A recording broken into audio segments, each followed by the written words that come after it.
지난 주일에 우리는 마가복음 1장 16절부터 18절까지 말씀을 본문으로 해서 예수님을 따라서라는 제목으로 말씀을 함께 전하고 또 나누었습니다. 이제 특별한 일이 없으면 수요 예배는 주일 예배에 요약 설교 그리고 조금 더 추가적인 말씀을 전하고자 합니다. 많은 말씀을 듣는 것도 유익하고 좋을 수 있지만 특별히 연합교회가 다 같이 예배하는 주일 예배 때 들은 말씀을 우리가 주일날 예배 때 결단하고 또 주일 저녁이나 이렇게 목장에서 같이 저는 이런 결단을 했습니다라고 확인하고 그것을 우리 한 주간 같이 노력해보고 그리고 목장 모임에서 함께 나눌 수 있다면 때로는 그 말씀의 결단대로 잘 하지 못한다 할지라도 내가 이렇게 애를 써봤다라는 그래서 예배가 삶으로 목장으로 함께 세 주 가운데 우리가 함께 영적 성장을 이루어가는 그런 그것을 우리가 방향성으로 해서 수요 예배는 주일 예배 때 들었던 말씀을 한 번 더 요약하고 또 그렇게 설교하고자 합니다. 베드로의 실패, 그것은 베드로의 무지와 착각 때문이었다 말씀드렸습니다. 예수께서 나를 따라오라. 내가 너를 사람 낚는 어부가 되게 하겠다라고 말씀하셨죠. 근데 베드로는 예수님이 내가 너를이라고 할 때 베드로는 점점 내가 주를 이렇게 신앙의 어떤 주도권을 자신이 잡으려고 했음을 보게 됩니다. 주님을 따르긴 따르는데 그 중심, 그 축을 주님에게 매이기보다는 내 자신에게 두었다라는 거죠. 내가 선택하고, 내가 결정하고, 내가 주를 따르고, 내가 이렇게 각오를 하고, 그러니까, 신앙생활의 그 중심과 축을 점점 자신에게, 주님에게서가 아니라 자기 자신에게 옮겨갔음을 보게 됩니다. 종종 말씀드리는데, 그러면 예수님을 믿는데, 어느덧 예수님을 믿는 것이 아니라 예수님을 믿는 자기 자신을 믿게 되는 거죠. 그래서 자기가 요즘 상태가 어떤가에 따라서 나는 믿음이 좋은 것 같고 예수 믿는 자기를 보면서 나는 믿음이 이러니 나는 심지어 하나님의 자녀도 아닌 것 같고 구원도 흔들리고 그럴 수가 있는 거죠. 여러분 신앙생활은 주를 믿고 따름이 분명한데 그러나 내가 주를 따름이기 이전에 주님이 우리를 불러주셨으므로 그것에 대한 응답이다라는 것입니다. 그러므로 우리는 주를 따를 각오를 갖기 이전에 주님 앞에 응답할 준비, 그런 마음가짐, 태도가 다시 말해 순종이 중요합니다. 요한복음 15장 16절에 너희가 나를 택한 것이 아니라 내가 너희를 택하여 세웠다라고 말씀하셨고 요한에서 4장 19절 말씀에 우리가 사랑하는 것은 하나님이 우리를 먼저 사랑하셨기 때문이다라는 거죠. 그러니까 주님과 우리의 관계에 있어서 그 시작도 주님이셨고 여전히 신앙생활을 해가는 이 주도권도 주님에게 있고 사실 그게 신앙생활의 본질이죠. 주님이 주시고 우리는 그분의 종이라는 거죠. 그래서 주님이 우리를 인도해 주시고 주님이 원하시는 삶을 살고자 그렇게 응답할 수 있기를 바라고 나아가는 것, 이것이 신앙생활인데 베드로가 주를 따르다가 결정적일 때 나 주님 모른다라고 그렇게 호언장담하고 큰소리치던 베드로가 결국 주를 따르는 것에 실패했던 것은 바로 이 주님과의 관계에 있어서 내가 주를 따르고 그 신앙의 주도권을 자신에게 두었기 때문이다 라는 것이죠. 한마디로 주를 따르는데 내가 주인 된 채로 따르려고 했다라는 것입니다. 그 베드로의 실패, 무지와 착각은 더 나아가 사실은 예수님을 따른다는 것 자체가 무엇인지에 대해서 그는 오해했고 사실은 또 무지했다 말씀을 드렸습니다. 예수님을 따른다라는 것은 복잡하게 생각이 아니고 단순하고 명확하다 말씀드렸습니다. 예수님을 따른다는 것은 따라가며 함께 하겠다는 거죠. 예수님과 함께 하는 거예요. 그러면 점점 그 예수님에게 영향을 받겠죠. 예수님처럼 되어가는 거예요. 예수님처럼 되어가는 거예요. 예수님 따르는 것은 예수님과 함께하고 예수님처럼 되어가고 나도 예수님처럼 되고 예수님처럼 살기를 원하는, 이게 예수님을 따르는 것이죠. 그 사람을 낚는 어부가 되는 게 되겠다 한 이유도 그게 있죠. 예수님이 사람을 낚는 어부셨으니까. 그러니까 특별히 예수님은 그렇지 않은데 베드로 너는 사람을 낚는 어부가 되라. 그렇지, 그게 아니죠. 예수님 따라가면 예수님처럼 우리가 변화되어 가고 예수님처럼 살아가는 거죠. 그 결과가 사람을 낚는 어부. 예수님께서 우리를 낚아주셨죠. 저 지옥 심판에서, 우리 그 죄악과 심판에서 건져주신 거 아닙니까? 예수님이 그러셨듯이 예수님 따라가면 그렇게 된다라는 거죠. 그래서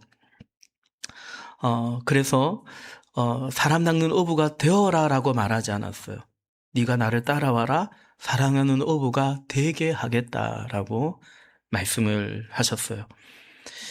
근데 베드로는 예수님은 따르되 예수님처럼 되고 싶지 않았던 거예요.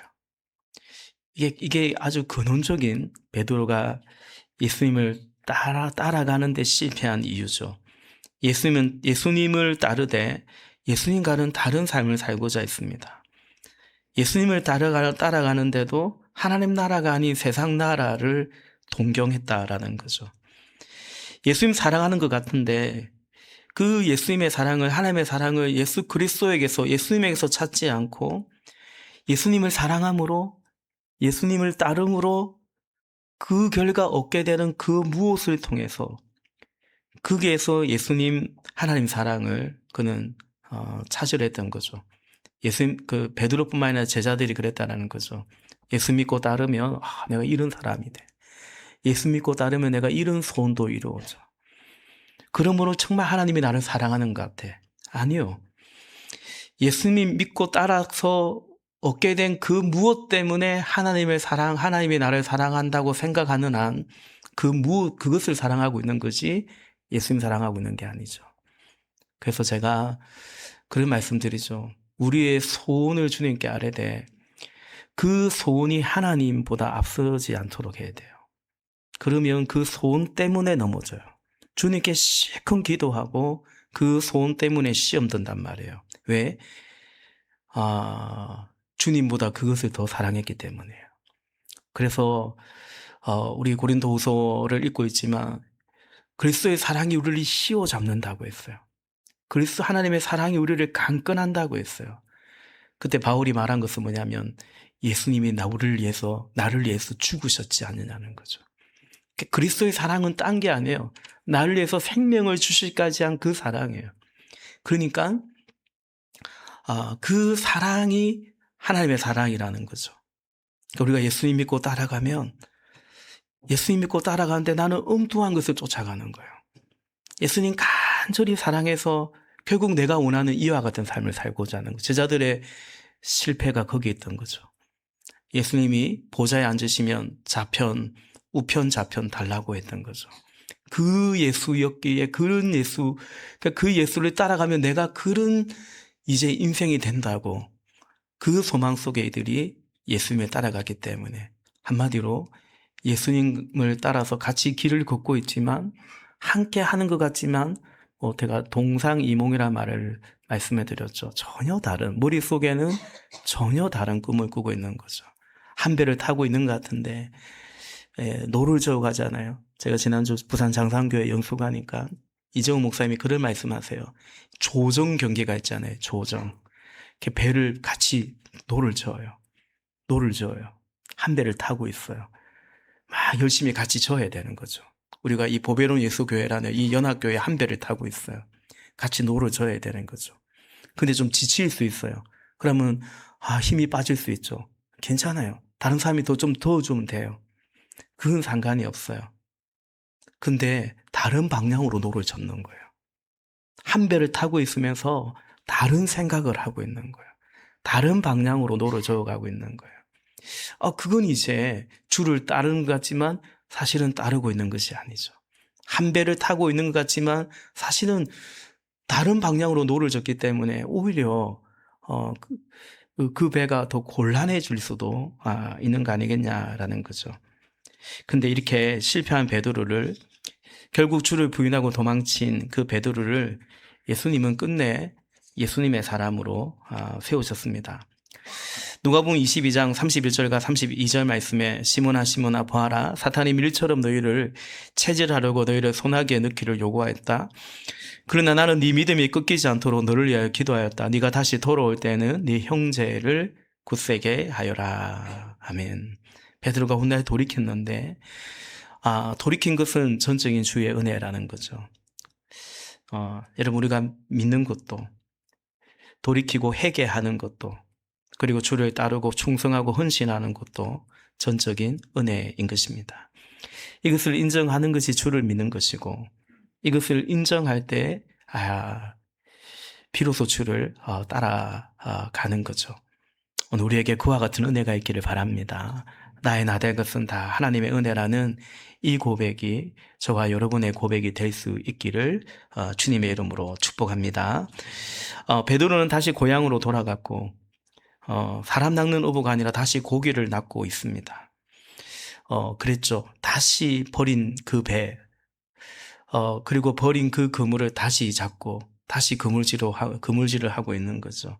근데 예수님은 원래 그랬던 베드로에게 처음 찾아오셨던 것처럼 예수님은 그 베드로에게 다시 찾아오셨다. 다시 그물이 찢어지도록 고기를 잡히도록 말씀하셨고 또 잡히도록 하셨던 거죠. 우리의 다시가 있다면 우리의 다시보다 주님의 다시가 더 끊임없는 거예요. 그것이 하나님의 은혜고 그래서 우리가 회복되는 것이고 그래서 우리가 이 믿음의 경주를 끝까지 달려갈 수 있는 거죠. 나에게 근거하지 않고 하나님에게 근거하여 그리스도 주님에게 근거하고 있다라는 거죠. 우리의 다시보다 주님의 다시 이것이 하나님의 은혜인 것입니다. 사랑하는 여러분, 이 사실을 반드시 우리 마음판에 굳게 새기기를 부탁을 드립니다.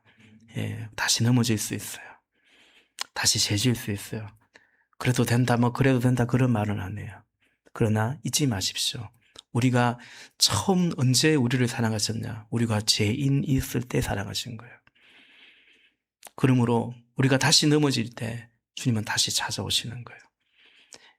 우리는 그 주님의 은혜로 우리는 그 예수 공로 의지하여 주님 나라까지 이 믿음의 경주를 해가는 거죠. 예수님은 너 나를 따라와라 살아남는 어부가 되겠다고 하신 주님은 다시 고기를 낚고 있는 베드로에게 살아남는 어부로 이번에는 내 양을 먹이라고 부르시는 거죠. 이것이 우리가 주일에 함께 보았던 요한복음 21장 그리고 오늘 본문이기도 합니다. 우리 17절 말씀을 한 번 더 같이 읽어보십시다. 같이 읽겠습니다. 시작. 예수께서 세 번째로 물으셨다. 요한의 아들 시몬아, 네가 나를 사랑하느냐? 그때 베드로는 예수께서 네가 나를 사랑하느냐 하고 세 번이나 물으심으로 불안해서 주님께서는 모든 것을 아십니다. 그러므로 내가 주님을 사랑하는 줄을 주님께서 아십니다 하고 대답하였다.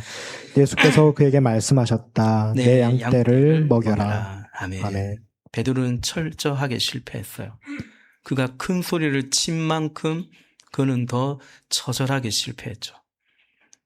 예수님은 실패한 베드로를 다시 성공시켜 주고 있는 거죠.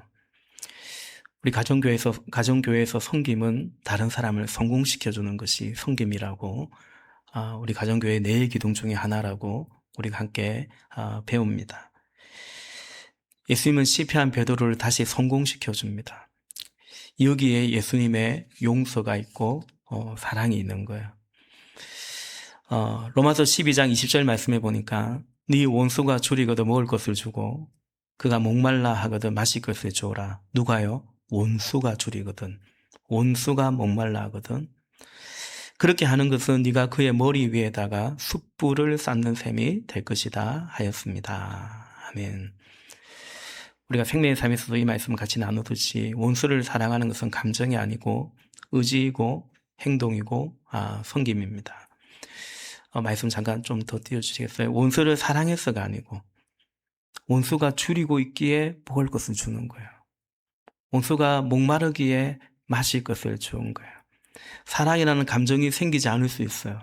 그러나 사랑은, 용서는 사실은 우리의 의지이고 우리의 결단이기 때문에, 그래서 그의 필요를 채워주는 거예요. 그를 섬기는 거죠. 감정이 아니라 의지이고 행동인 거예요. 온수 때문이 아니에요. 온수 갚는 것을 주님께 맡기라 하셨고, 그리고 온수가 목마를 때 마실 거 주고, 온수가 줄일 때 먹을 거 주라고, 이 베드로, 이 지금 로마서 12장 20절 말씀이 구약 성경 인용한 말씀이잖아요. 하나님이 말씀하셨기 때문에 그렇게 하라는 거예요. 온수 때문이 아니고 주님 때문이고, 사실 우리가 용서라는 것도 꼭 그 사람 때문이 아니고 나의 죄를 용서하신 주님 때문이고, 더 나아가 나 자신 때문이죠. 용서하지 않으면 계속 그 사람에게 오히려 지배를 받고 있거든요. 그래서 이제 용서하는 거죠. 용서함으로써 그의 지배에서 벗어나는 거죠. 그리고 하나님의 통치 가운데 들어가는 거죠.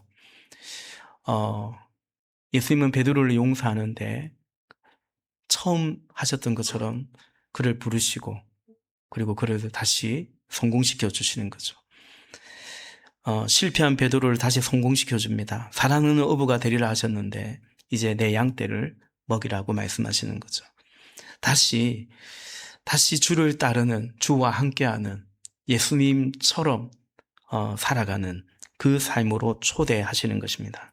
19절 말씀 끝에 보니까 베드로에게 나를 따라라 하고 말씀하시는 거죠. 처음 말씀하신 그대로 나를 따라라. 지난주에 그런 말씀 드렸죠. 이처럼 베드로의 삶은 그의 계획과 의지가 아니라 주님의 계획과 의지로 펼쳐진, 그래서 실패하지 않고 결국 성공한 삶이 되는 것입니다. 우리 삶도 그렇습니다. 신자의 복은 내가 생각한 대로, 내가 기도한 대로 척척척 이루어진다는 것이 다만 신자의 복이 아니라, 신자의 복은 우리가 주님 손에 붙잡힌 바 되어 있다라는 그것입니다. 우리를 향한 하나님의 그 계획이 때로는 우리의 불순종을 뛰어넘어서 돌파해서, 우리의 불신앙적인 것도 뛰어넘고 돌파해서 결국 우리를 향한 하나님의 그 선하신 계획 같듯이 이루어진다라는 거죠. 만군의 여호와의 열심히 이를 이룬다라는 말씀처럼 주님의 그 의지로 말미암아 이루어가는 거죠. 베드로의 의대함이 아니라 그걸 뛰어넘어서 결국 베드로를 처음 부르신 주님의 그 뜻이 이루어지고 있는 것입니다. 그러므로 중요한 것은 믿음의 응답입니다. 빨리 응답하면 좋겠죠. 그래서 이 사실을 믿고 내 인생을 주님께 맡겨드린 거죠. 주를 통하여 나의 삶을 살고자 함이 아니라 나를 통하여 주님이 일하시는 거, 나를 통해서 주님이 주의 뜻을 이루어가는 거, 거기에 우리의 삶을 맡겨드릴 수 있기를 원하는 것입니다. 그와 같은 은혜가 있기를 빕니다. 마지막으로 우리 오늘 본문의 20절부터 22절까지를 보려고 하는데, 우리 지난 주일은 요한복음 21장 19절까지는 봤죠. 20절, 베드로가 돌아다 보니 예수께서 사랑하시는 제자가 따라오고 있었다. 이 제자는 마지막 만찬 때, 최후의 만찬 때 예수의 가슴에 기대어서 주님을 넘겨줄 자가 누구입니까? 하고 물었던 그 사람이다. 21절 같이 읽어볼까요? 21절, 베드로가 이 제자를 보고서 예수께 물었다. 주님, 이 사람은 어떻게 되겠습니까? 이 사람은 어떻게 되겠습니까? 이 사람 누구예요? 최후의 만찬 때 예수의 가슴에 기대어가지고, 버릇없이 예수의 가슴에 기대어가지고 주님을 넘겨줄 자가 누구입니까? 이 사도 요한이죠. 이 요한복음 우리 22 오늘 본문이잖아요. 이걸 적은 사도 요한이에요. 베드로가 예수님께서 네 젊을 때 네 원하는 데 다녔는데 이제 늙어서는 너가 팔을 벌릴 것이고 사람들이 너를 이제 이렇게 남들이 네 팔을 벌릴 것이고 너를 묶어서 네가 바라지 않는 곳으로 너를 끌고 갈 것이다. 그냥 표면적으로는 별로 듣기 좋은 말은 아니잖아요. 나 쥐쥐 끌려간다고? 사람들이 나를 끌고 간다고? 어떠한 죽음으로 하나님께 영광을 돌릴 것인지. 지난주일에 그랬죠. 베드로는 더 이상 자기 원하는 대로 살고 싶은 대로 살아가는 것이 아니고 믿고 싶은 대로 믿는 것이 아니라 더욱 주님께 매인바 되어 갈 것이라는 거죠. 하나님의 은혜죠. 주님이 그렇게 하도록 나를 따르라고 하시는 거잖아요. 그런데 이 요한이 보이는 거예요. 저 사람은 어떻게 되겠냐고 궁금하잖아요. 나는 그런데 저 사람은 어떻게 되겠냐고. 이게 있잖아요. 이날의 질문이 아니거든요. 늘 궁금한 거예요. 우리 살아가면서 늘 궁금한 게 그 질문 아니에요? 나는 어떻게 되는가? 못지않게 궁금한 게 뭐냐면 쟤는 어떻게 되는가? 저 사람은 어떻게 되는가? 라는 거죠. 왜냐하면 내가 누군가가 그게 있거든요. 쟤는 이런데 난 이래. 그게 뭐예요? 그게 나죠. 그러니까 베드로가 그게 궁금했던 거예요. 나는 고난을 받고 죽는데 팔을 벌리게 될 것이고 저 요한은 어떻게 됩니까? 인간적인 호기심, 근데 그걸 넘어서 한마디로 비교의식이 담겨 있었습니다. 예수님은 그 질문에 단호하게 말씀하세요. 22절에 보니까 무슨 상관이냐는 거죠. 우리 22절 마지막 같이 한번 더 읽어보겠습니다. 시작. 예수께서 말씀하셨다. 내가 올 때까지 그가 살아있기를 내가 바란다고 한들 그것이 너와 무슨 상관이 있느냐. 너는 나를 따라라. 아멘. 예수님은 단호하게 네게 무슨 상관이 있냐. 사실상 책망의 성격이 들어가 있는 말씀이에요. 그렇게 베드로의 시선을 다른 사람, 타인이 아니라 예수님에게로 돌려놓는 거죠. 그리고 예수님이 하신 말씀 22절 끝에 너는 나를 따르라 라는 거죠. 여러분, 베드로의 실패는 그가 예수를 따르는데 그냥 세상 사람이었던 거예요. 이게 베드로의 실패예요. 무슨 말이냐면 세상은 끊임없이 비교하고 경쟁하는 거예요. 예수님은 따르는데 그냥 세상 사람이었던 거죠. 이 시대의 풍조에 그대로 지배를 받고 영향을 받고 있던 거죠. 세상은 끊임없이 비교와 경쟁과 나아가 차별의 역사다. 우리 새로운 삶에서도 둘째 하늘에 대해서 배우지 않습니까? 그리고 성공이란 뭡니까? 그 속에서 비교와 경쟁에서 내가 이긴 게 성공이라고 보는 거죠. 지금 우리 월드컵 하는데, 이거는 이제 스포츠니까 뭐 그거 자체는 어쩔 수 없죠. 그죠? 예.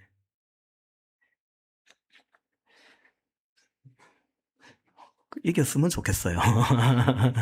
그죠? 예.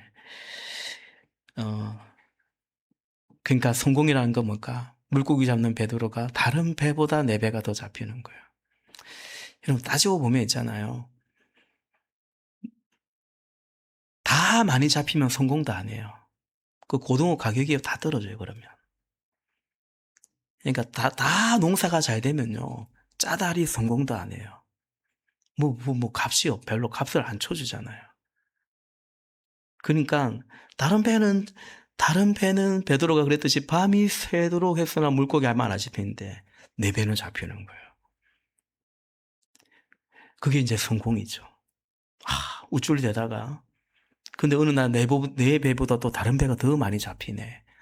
그럼 또 막 불행한 것 같고 실패한 것 같고 나는 패배자인 것 같고 막 열등감에 사로잡히고. 여러분, 그게요. 결과적으로 다른 사람보다 다른 집보다 이게 세상이잖아요. 자주 말씀드리지만 구원이라는 거기서 구원받은 거예요. 그런 애굽에서 이제 출애굽을 했다라는 거죠. 우리가 주를 따르는데 시선은 자꾸 이렇게 베드로가 오늘 저 사람 어떻게 되겠습니까? 라고 한 것처럼 너는 나를 따르라 하는데 저 사람은 어떻게 되는가? 시선은 자꾸 타인에게. 그리고 그와 나의 비교에 가 있으면 실패할 가능성이 많죠. 주님 보시기에 내가 어떤가? 하나님 앞에서의 내가 아니라 다른 사람 보기에 내가 어떤가? 그러면 우리의 신앙은 다시 흔들리는 거예요.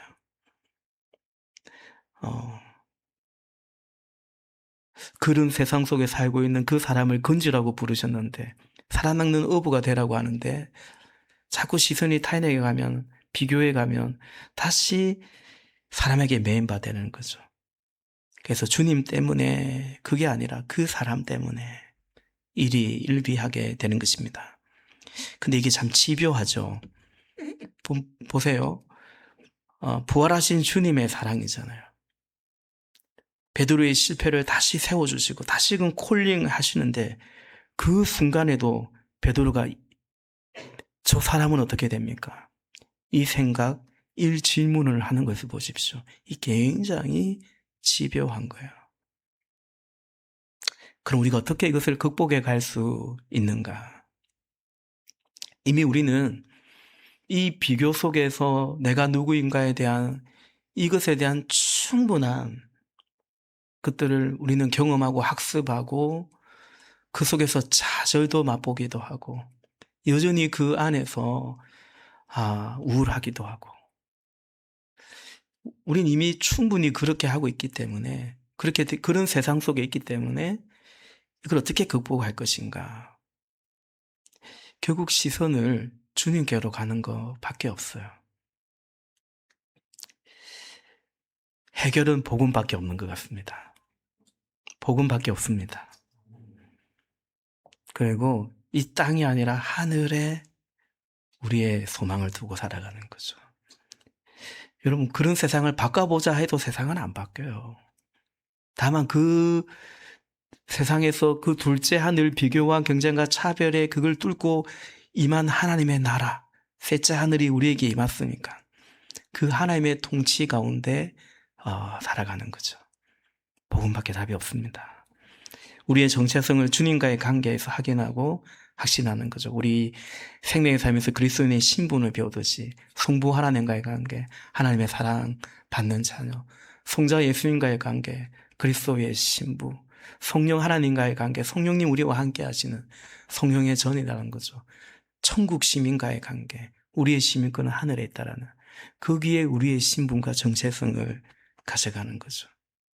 제가 우리 최근에 로마서 말씀을 통독하면서 참 눈에 띈 너무나 귀한 고백, 이 말씀을 사랑하게 되는 그 고백을 봤는데요. 지난주 총묵장 모임에서도 같이 토요일날 보았습니다. 로마서 15장 17절 말씀에 그러므로 같이 읽어보겠습니다. 그러므로 나는 하나님을 섬기는 일을 그리스도 예수 안에서 자랑스럽게 생각합니다. 아멘. 그럴 수 있기를 바랍니다. 축복합니다. 나는 제자다. 나는 신자다. 제자다. 나는 목자다. 이게 우리의 정체성이에요. 그리고 동시에 우리는 어느 학교 학생일 수 있겠죠. 어느 직장에 어느 정도의 위치에 있는 직장인일 수 있겠죠. 나는 제자다. 나는 주님의 양이다. 나는 목자다. 동시에 나는 연봉이 어느 정도인 사람일 수도 있겠죠. 몇 평 정도의 집에 살고 있는 사람일 수도 있겠죠. 목사가 되어도 어떤 목사일 수도 있겠죠. 그렇지 않겠습니까? 그러므로 끊임없이 내 정체성을 어디에 두느냐라는 것입니다. 그래서 나는 신자다. 나는 하나님의 자녀다. 나는 주를 믿고 따르는 자다. 그걸 믿지만 실제로 나를 지배하는 나는 뭐냐면 이 세상의 잣대잖아요. 고린도서 5장에 이제부터 나는 그 누구도 그리스도도 나도 육체의 잣대로 보지 않겠다고 했는데 여전히 육체의 잣대로 봐버리면 우리는 흔들리는 거죠. 그러면 이 질문을 극복하기가 어려워요. 저 사람은 어떻게 되겠냐고요. 아이, 지금 나를 따르라. 내가 너 사랑한다. 용서한다. 다시 기회를 준다 하는데도 그 와중에도 저 사람은 어떻게 되겠냐고. 예수님이 대답하십니다. 니랑 무슨 상관이 있냐고. 너는 나를 바라보고 너는 나를 따르라. 라는 거죠. 결국 복음입니다. 복음만이 우리에게 참 구원과 승리를 주는 줄로 믿습니다. 복음에 굳게 서서 그래서 우리가 말씀과 기도 위에 깨어있기를 원하는 거예요. 다른 것이 나를 지배하지 않도록 하기 위해서. 그 속에서 여러분 우리는 하나님이 우리에게 복을 주신 것은 결국 우리가 복의 근원이 되라고 하는 거예요. 우리 오늘 코칭 모임 2박 3일 끝내고 마지막 소감을 나누고 하나님께 같이 합심하여 기도하자고 하시는데 최은교 목사님이 2가지 기도하시는데 그 중에 1가지 기도하자고 한 게 뭐냐면 하나님이 우리에게 복을 주신 것은 다 복의 근원이 되라고 주신 거라고. 그러니까 이 복을 우리에게 주셔서 우리가 어떤 하나님의 이 생명, 이 복을 어떻게 흘러보낼 것인지. 그래서 여러분, 비교와 경쟁과 그 차별 속에서 우리가 이제 복음에서 그 복음으로 건진받았다면, 주님과의 관계 속에서 내가 누구인지, 여러분 그건 분명히 있죠. 나는 하나님의 자녀다, 그리스도의 제자다, 나는 목자이다, 이것만 있지는 않죠. 분명히 나는 어느 직장 다니고, 나는 연봉이 얼마고, 우리 애들은 어떻고, 이거 있겠죠. 그러나 마치 로마서 8장에서 말하듯이 현재의 고난은 장차 나타날 영광과 좋게 비교할 수 없도다 말하는 것처럼 비교가 안 되는, 복음이 나를 지배하는 거죠. 그 은혜와 복을 주시는데, 그래서 여전히 이 비교와 경쟁 속에서 죽을 똥 살똥 살아가면서 죽어가는 그 영혼을 살려내는, 사람 낚는 어부이고 주님의 양을 먹이는 목자가 되시기를 예수님의 이름으로 축복합니다. 기도하십시다.